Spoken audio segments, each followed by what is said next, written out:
Wire services, press agencies, magazines, and television channels across multiple continents were under some level of influence. News didn't need to be fabricated. It simply needed to be framed. And once that framing was established, the truth could be selectively edited, rearranged, or quietly buried.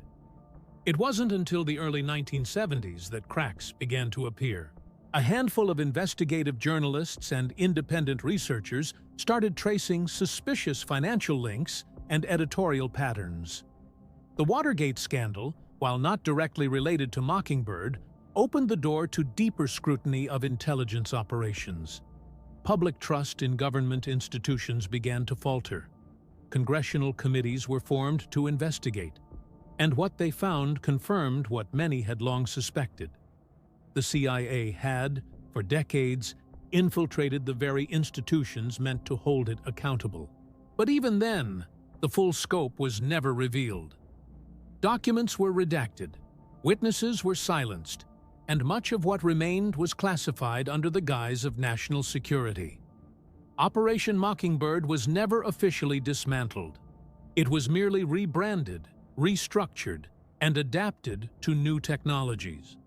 The Cold War had taught the agency that the greatest power lies not in weapons, but in words, and that once a narrative takes hold, it becomes nearly impossible to erase.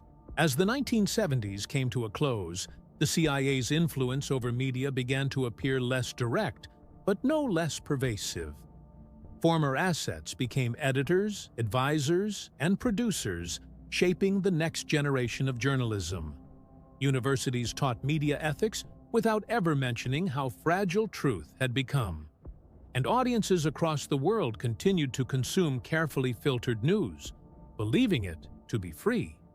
Operation Mockingbird had succeeded beyond its creator's imagination. It had turned journalism into theater, and the world into its audience. And though few realized it at the time, the next phase of this invisible war was already beginning. A phase where control would no longer rely on a handful of journalists, but on the very structure of information itself.